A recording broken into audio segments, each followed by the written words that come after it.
Você já se perguntou se existe uma pergunta mais angustiante que possa atravessar o coração de uma família cristã do que esta? O que acontece com um cristão que tira a própria vida? É uma questão que despedaça a alma, que silencia orações e que faz tremer até mesmo os fundamentos mais sólidos da fé. Talvez você esteja aqui porque essa pergunta não é apenas teórica para você. Talvez ela tenha um rosto, um nome, uma história que ancora sua dor em algo muito real e muito próximo. Se você está enfrentando essa angústia, saiba que não está sozinho nesta jornada sombria.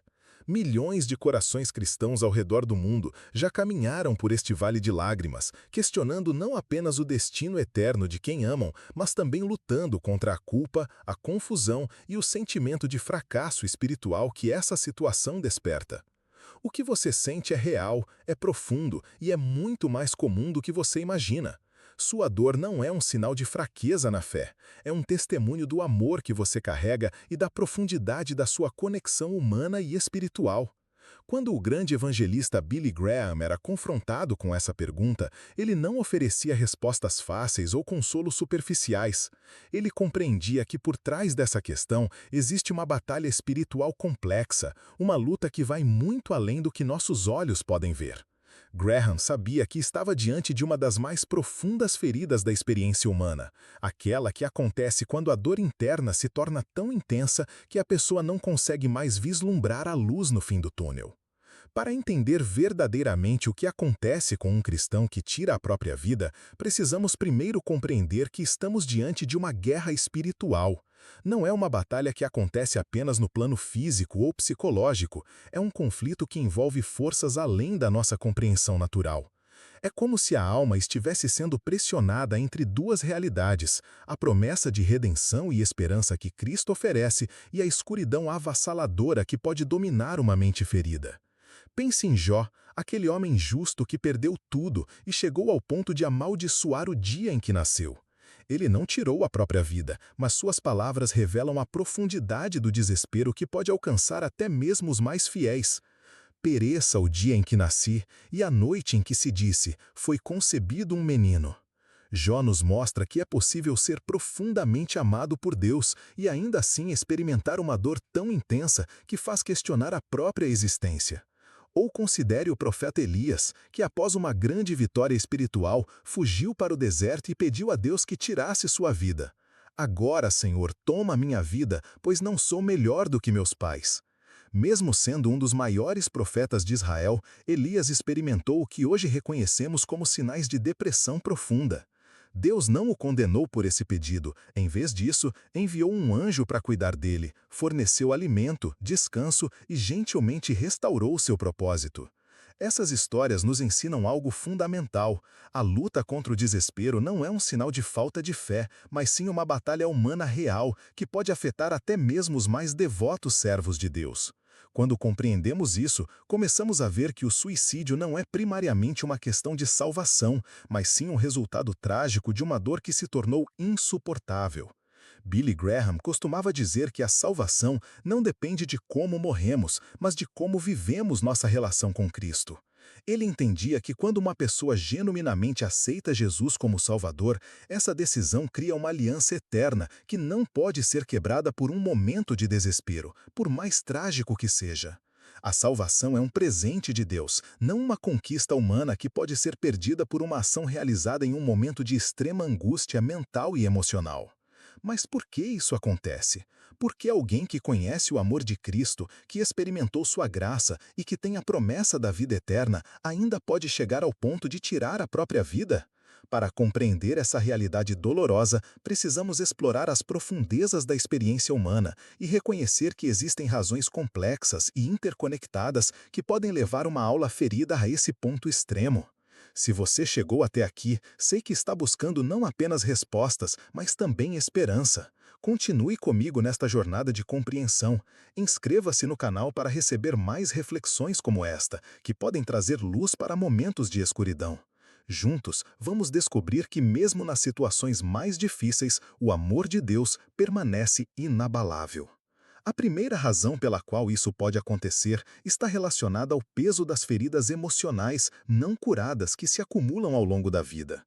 Imagine a alma como um vaso precioso que ao longo dos anos vai recebendo pequenas rachaduras. Traumas de infância, rejeições, perdas, decepções, palavras que machucaram, relacionamentos que falharam. Cada uma dessas experiências deixa uma marca, e quando essas feridas não são adequadamente curadas através do processo de cura interior que Deus oferece, elas podem se acumular até que a pressão interna se torne insuportável. Muitos cristãos acreditam erroneamente que a conversão deveria automaticamente curar todas as feridas emocionais, mas a verdade é que a salvação é o início de um processo de cura que dura toda a vida. Deus nos salva instantaneamente, mas nos cura gradualmente. É como se Ele nos tirasse de um prédio em chamas. Estamos salvos do perigo, mas ainda precisamos de cuidados médicos para tratar as queimaduras. Algumas pessoas carregam feridas tão profundas que afetam sua capacidade de processar a dor de maneira saudável, e quando uma crise adicional surge, pode ser a gota d'água que faz transbordar um copo já cheio de sofrimento. A segunda razão encontra-se na natureza da batalha espiritual que cada cristão enfrenta. Satanás é chamado de o pai da mentira, porque sua principal arma é a distorção da verdade. Quando uma pessoa está em profunda depressão ou enfrentando uma crise emocional severa, sua capacidade de discernir entre a verdade de Deus e as mentiras do inimigo pode ficar comprometida. É como se a pessoa estivesse usando óculos escuros em um dia nublado. Tudo parece mais escuro do que realmente é. O inimigo sussurra mentiras como: você é um fardo para todos, ninguém realmente se importa com você, Deus está decepcionado com você, você nunca vai melhorar, sua família ficaria melhor sem você. Essas mentiras podem se tornar tão altas na mente da pessoa que abafam a voz suave de Deus, que constantemente declara: você é amado, você tem valor, eu tenho planos de esperança para você. Quando a batalha espiritual se intensifica e a pessoa não tem o suporte adequado ou as ferramentas espirituais necessárias para combater essas mentiras, ela pode tomar uma decisão trágica baseada em informações falsas. A terceira razão reside no isolamento espiritual e emocional que muitos cristãos experimentam, especialmente quando estão lutando contra problemas de saúde mental. Existe um estigma infeliz em muitas comunidades cristãs, onde se espera que os fiéis sempre estejam vitoriosos e cheios de alegria. Essa pressão pode fazer com que pessoas que estão sofrendo escondam sua dor, sintam vergonha de suas lutas e se isolem exatamente quando mais precisam de apoio e comunhão. Deus não nos criou para caminhar sozinhos. Ele estabeleceu a igreja como um corpo, onde cada membro cuida do outro, onde os fardos são compartilhados e onde o amor é demonstrado através de ações concretas. Quando uma pessoa se sente isolada de sua comunidade de fé, quando acredita que não pode ser honesta sobre suas lutas sem ser julgada, ela pode começar a carregar sozinha um peso que deveria ser compartilhado. O isolamento cria um terreno fértil para que pensamentos destrutivos cresçam e se multipliquem como plantas venenosas em um jardim abandonado. A quarta razão está relacionada à natureza da doença mental e como ela afeta a capacidade de julgamento e tomada de decisões. Assim como uma pessoa com diabetes precisa de insulina e alguém com um osso quebrado precisa de gesso, aqueles que lutam contra depressão severa, transtorno bipolar, esquizofrenia ou outras condições mentais precisam de cuidado médico adequado. Infelizmente, muitas comunidades cristãs ainda veem a doença mental como uma questão puramente espiritual, negligenciando o fato de que Deus nos criou como seres integrais, corpo, alma e espírito, e que problemas em qualquer uma dessas áreas podem afetar as outras. Quando o cérebro não está funcionando adequadamente devido a desequilíbrios químicos, traumas ou outras condições médicas, a capacidade da pessoa de raciocinar claramente, de lembrar das promessas de Deus, de sentir esperança e de tomar decisões saudáveis pode ficar severamente comprometida. É como tentar dirigir um carro com os freios defeituosos. Por mais habilidoso que seja o motorista, há limitações físicas que podem levar a acidentes. Deus compreende essas limitações, porque Ele nos criou e conhece intimamente como funcionamos. A quinta razão envolve a tensão entre o tempo de Deus e o tempo humano, especialmente em relação ao processo de cura e restauração. Vivemos em uma cultura que valoriza resultados rápidos e soluções instantâneas, mas a cura profunda, especialmente de feridas emocionais e espirituais, geralmente acontece lentamente, como o crescimento de uma árvore ou a cura de uma ferida profunda. Algumas pessoas podem ficar frustradas com o que percebem como lentidão no processo de cura, especialmente quando estão enfrentando dor intensa. Essa frustração pode ser intensificada quando a pessoa ora fervorosamente por alívio, mas a resposta de Deus parece tardar. É como estar em uma tempestade no mar. Você sabe que Deus pode acalmar as águas instantaneamente, mas às vezes Ele permite que a tempestade continue por razões que não compreendemos completamente. Durante esses períodos de espera, quando a dor parece interminável e a esperança se torna difícil a manter, algumas pessoas podem tomar a decisão trágica de encerrar sua própria jornada. Não porque perderam a fé, mas porque a força para continuar se esgotou. Quando compreendemos essas razões profundas, começamos a ver que o suicídio entre cristãos não é primariamente uma questão de salvação ou condenação, mas sim o resultado trágico de uma convergência de fatores que podem oprimir temporariamente até mesmo um coração que conhece a Cristo. É como um soldado ferido que, no meio da batalha, fica tão machucado que não consegue mais lutar. Isso não o torna menos soldado, nem cancela sua lealdade ao comandante. Billy Graham costumava enfatizar que Deus é maior do que nossos piores momentos. Ele entendia que o caráter de Deus não muda baseado em nossas ações em momentos de desespero, da mesma forma que o amor de um pai não muda quando seu filho está delirando com febre alta.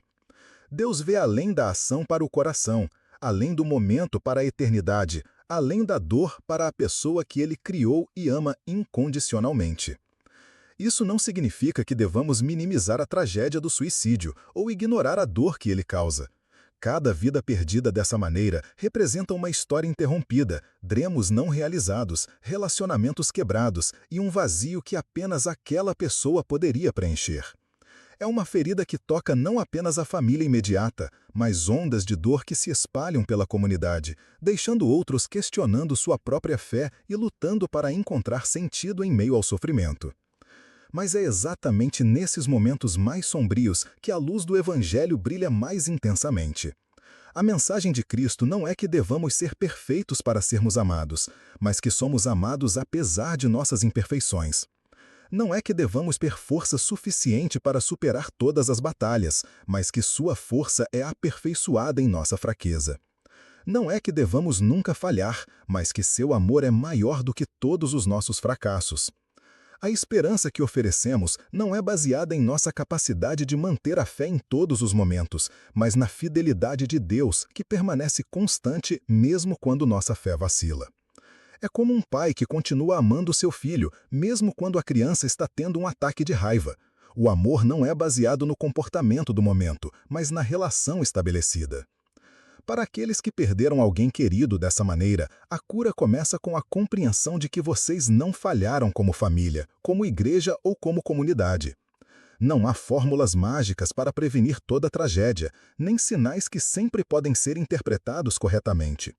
Às vezes, apesar de todos os nossos esforços, apesar de todo o amor demonstrado, a tempestade interior de uma pessoa pode se tornar tão intensa que ela toma uma decisão que não reflete sua verdadeira natureza nem sua relação com Deus.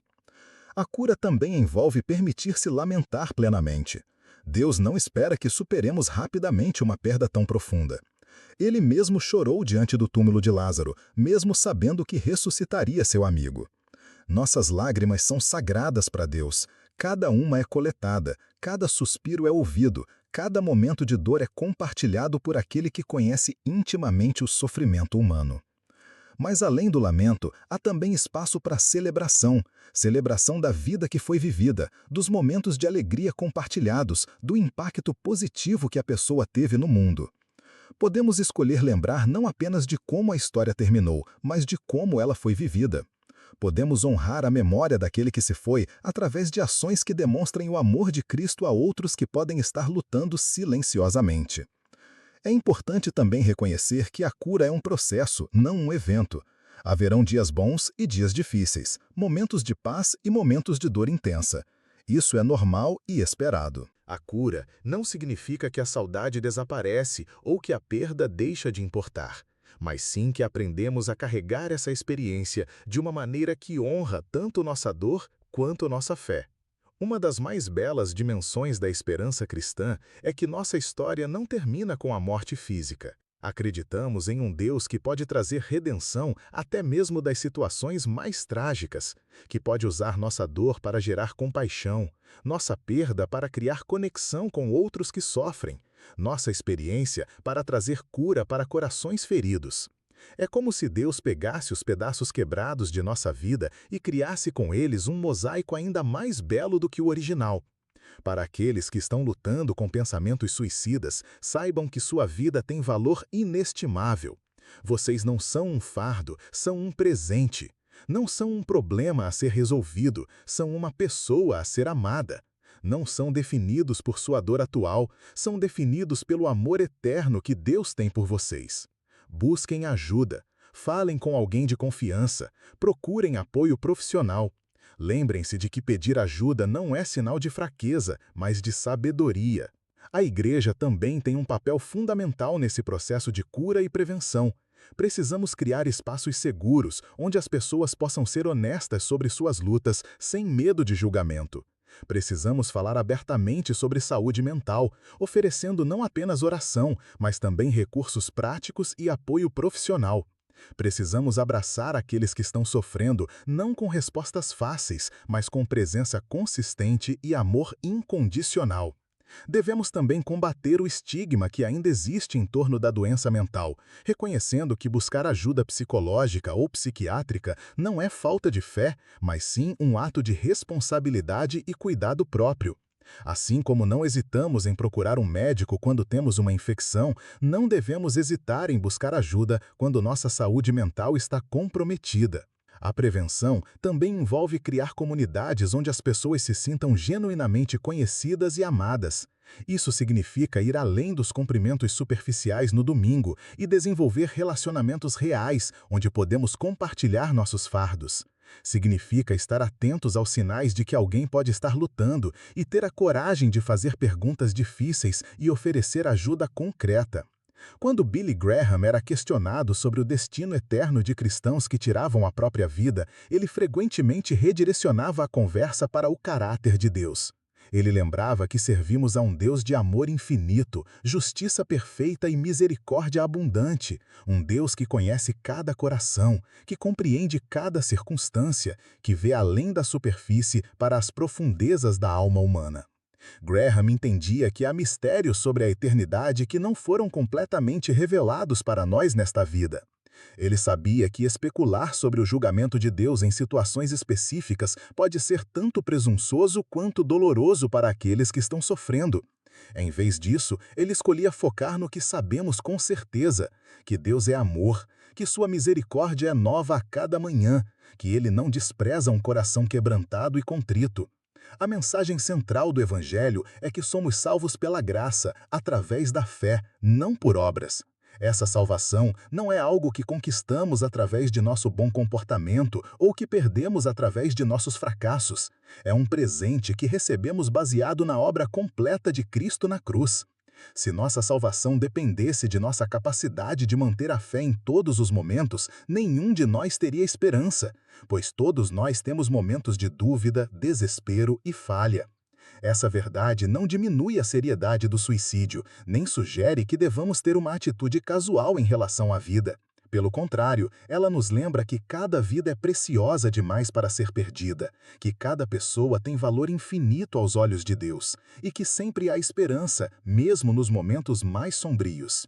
A esperança cristã não é baseada na ausência de problemas, mas na presença de Deus em meio aos problemas. Não é a promessa de que nunca enfrentaremos tempestades, mas a certeza de que não as enfrentaremos sozinhos. É a confiança de que mesmo quando não podemos ver a luz no fim do túnel, Deus está conosco na escuridão. Para aqueles que perderam alguém querido para o suicídio, lembrem-se de que o amor de Deus é maior do que nossa compreensão. Suas lágrimas são valiosas para Ele. Sua dor é real e válida. Sua saudade é um testemunho do amor que vocês compartilharam. E sua esperança pode ser renovada na certeza de que Deus é maior do que nossos piores momentos e que sua misericórdia triunfa sobre o julgamento. A cura virá, não porque a dor desaparecerá completamente, mas porque aprenderemos a carregar essa experiência de uma maneira que honre tanto nossa humanidade quanto nossa fé. Descobriremos que é possível lamentar e ter esperança ao mesmo tempo, que é possível questionar e ainda confiar, que é possível experimentar uma perda profunda e ainda encontrar propósito e significado. Cada nova manhã é uma oportunidade para escolher a esperança sobre o desespero, o amor sobre o medo, a vida sobre a morte. É uma chance de estender a mão para alguém que pode estar lutando, de oferecer uma palavra de encorajamento, de ser uma luz em meio à escuridão de outra pessoa. O legado daqueles que perdemos não precisa ser definido apenas por como suas vidas terminaram, mas por como foram vividas e por como suas histórias podem inspirar compaixão e ação em favor de outros que estão sofrendo. Podemos honrar sua memória trabalhando para criar um mundo onde menos pessoas se sintam tão desesperadamente sozinhas que vejam o suicídio como única saída.